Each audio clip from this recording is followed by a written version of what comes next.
सफलता का फल उन्हीं को ही मिलता है जो सफलता पाने की चाहत रखता है। लेकिन जब लोगों को अपने सपनों को सच करने के लिए संघर्ष करना पड़ता है, तब कई लोग हार मान लेते हैं। ऐसे वक्त में आपको हिम्मत और हौसला रखना चाहिए, क्योंकि हारते सभी लोग हैं। लेकिन अगर आप कोशिश करते रहेंगे तो दुनिया आपकी तारीफ करेगी, क्योंकि सफलता भी उसी को मिलती है जो संघर्ष से नहीं डरते। एक गांव में एक लड़का अपनी मां के साथ एक छोटे से घर में रहता था। वो लड़का एक बड़ा चित्रकार बनना चाहता था। जब वो अपने गुरु को चित्र बनाते हुए देखता तो वह मन ही मन बहुत खुश होता। एक दिन उस लड़के ने अपने गुरु से सवाल पूछा कि आप इतने अच्छे चित्र कैसे बना लेते हो? मैं बार बार कोशिश करता हूँ लेकिन इतने अच्छे से नहीं बना पाता। अपने शिष्य की ये बात सुनकर गुरु मुस्कुराए और जवाब दिया, तुम्हारे सारे चित्र मैंने देखे हैं, वो सब बहुत अच्छे हैं, लेकिन अगर तुम्हें वो पसंद नहीं है तो तुम इससे ज्यादा अच्छा कर सकते। बस तुम्हें प्रयास करते रहना है और हार नहीं माननी। तुम बहुत ही अच्छे चित्रकार बन सकते हो। गुरु ने अपने शिष्य को ये भी बताया कि गांव में 1 महीने के बाद चित्रकला की बहुत बड़ी प्रतियोगिता होने वाली है। तुम उस प्रतियोगिता में हिस्सा जरूर लेना। लड़के ने खुश होकर जवाब दिया कि मैं आपको निराश नहीं करूंगा। ये सारी बातें लड़के ने अपनी माँ को बताई। माँ ये सब सुनकर खुश हो गई। उसी दौरान स्कूल की छुट्टियां शुरू हो गई। उस लड़के ने ये फैसला ले लिया था कि वो अपनी छुट्टियों में चित्रकला का अभ्यास ही करेगा। उस दिन से ही लड़का किसी भी चीज को देखता और उस चीज का चित्र बनाना शुरू कर देता। ऐसे ही लड़के ने सोचा कि अब वो अपनी माँ का चित्र बनाएगा।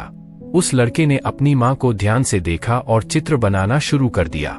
लड़के को चित्र बनाते बनाते 15 दिन बीत गए। लड़का खुश था क्योंकि अब उसको अपने चित्र थोड़े थोड़े अच्छे लगने लगे थे। लेकिन रात के वक्त जब लड़का पेंटिंग को पूरा कर रहा था, तब घर की लाइट चली गई। लड़के ने मोमबत्ती जलाकर अपने पास रखी और ये सोचा कि अब तो मैंने ये पूरा बना लिया है, मैं अब ये अपनी माँ को दिखाता हूँ।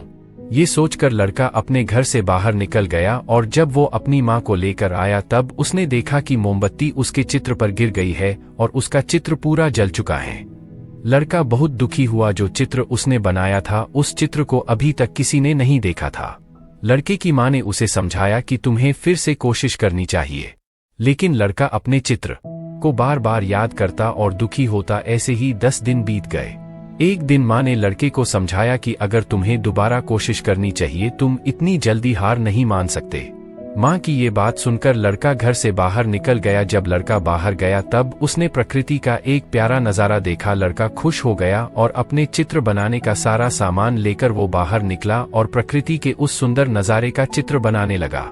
जब उसका चित्र पूरा होने ही वाला था तब बारिश हो गई। लड़के का पूरा चित्र पानी से भीग गया। लड़का फिर निराश होकर अपनी माँ से बोला, मैं अब चित्रकार नहीं बनूंगा, मेरी किस्मत में चित्रकार बनना नहीं है। मैं जब भी कोशिश करता हूँ कुछ न कुछ हो ही जाता है जिससे कि मैं हार जाता हूँ। मैं किसी प्रतियोगिता में हिस्सा नहीं लूंगा। लड़के की माँ ने लड़के की ये सारी बातें लड़के के गुरु को बताई। ये सब सुनकर गुरु ने कहा, आप फिक्र मत कीजिए, मैं आपके बेटे को समझाऊंगा, वो प्रतियोगिता में जरूर हिस्सा लेगा। प्रतियोगिता का दिन आ गया। लड़के के गुरु लड़के के पास आए और कहा, क्या तुम इस प्रतियोगिता में हिस्सा नहीं ले रहे हो? लड़के ने जवाब दिया, नहीं गुरुजी, मैंने चित्र बनाना छोड़ दिया है। शिष्य की ये बात सुनकर गुरु मुस्कुराए और कहा कि मेरा सबसे काबिल शिष्य इस प्रतियोगिता में हिस्सा ले रहा है, शायद तुम उससे मिले नहीं हो, मेरे पास उसके बनाए हुए कुछ चित्र हैं। लड़के ने जब उन सभी चित्र को देखा तो वो दंग रह गया, क्योंकि वो सारे चित्र उस लड़के के ही थे जो उसने शुरुआत में बनाए थे। लड़के ने अपने गुरु से ये सवाल पूछा कि ये चित्र आपको कैसे मिले? ये तो मैंने फेंक दिए थे। गुरु ने जवाब दिया, जब तुमने ये चित्र फेंके थे उस वक्त मैंने इन्हें उठाया था, और जब तुमने मुझसे कहा कि ये चित्र अच्छे नहीं है तभी मैं समझ गया था कि तुम एक बहुत ही अच्छे चित्रकार बनोगे। लड़के ने कहा, मैं जब भी कोशिश करता हूँ कुछ न कुछ गलत हो ही जाता है।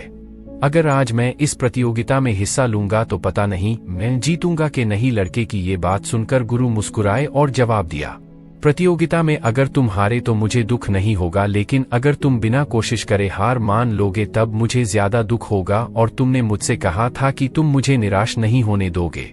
ये कहकर गुरु वहां से चले गए। प्रतियोगिता का वक्त हुआ। लड़का भी अपनी माँ के साथ प्रतियोगिता में पहुंचा और अपनी जगह पर जाकर बैठ गया। लड़के को देख गुरु खुश हुए। जब प्रतियोगिता शुरू हुई तब लड़के ने एक चित्र बनाना शुरू किया। कुछ ही वक्त में प्रतियोगिता के सभी प्रतियोगियों ने अपना अपना चित्र पूरा कर लिया। लेकिन लड़का अपना चित्र बनाता रहा। समय समाप्ति की घोषणा सुनकर लड़के ने अपना हाथ रोक दिया और वहां से अपनी मां और गुरु के पास चला गया। जब प्रतियोगिता के निर्णायक ने सबके चित्र देखे और लड़के के बनाए हुए चित्र को देखा तो वो हैरान हो गए, और प्रतियोगिता के निर्णायक को हैरान देखकर गांव वालों ने चित्र को देखा तब वो भी दंग रह गए। सबको ऐसा हैरान देखकर लड़के के गुरु और मां परेशान हो गए कि पता नहीं क्या हुआ है।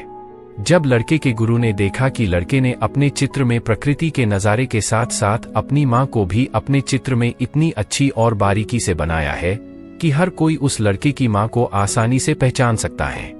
प्रतियोगिता के निर्णायक ने उस लड़के को विजेता घोषित किया। गुरु ने लड़के से पूछा कि तुम तो यहाँ आना भी नहीं चाहते थे, फिर ये सब तुमने कब सोचा? इस बार लड़के ने मुस्कुराकर अपने गुरु से कहा कि जब आपके कहने पर मैंने चित्र बनाना शुरू तो कर दिया था, लेकिन मुझे मेरा कोई भी चित्र पसंद नहीं आ रहा था।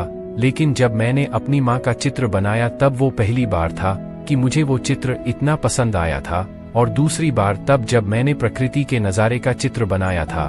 मैं वो दोनों चित्र आपको दिखाना चाहता था, लेकिन मेरी गलती की वजह से मैं ये नहीं कर पाया। इसलिए मुझे अपने आप पर गुस्सा आ रहा था और मुझे डर लग रहा था कि अगर मैं हार गया तो आप निराश हो जाओगे।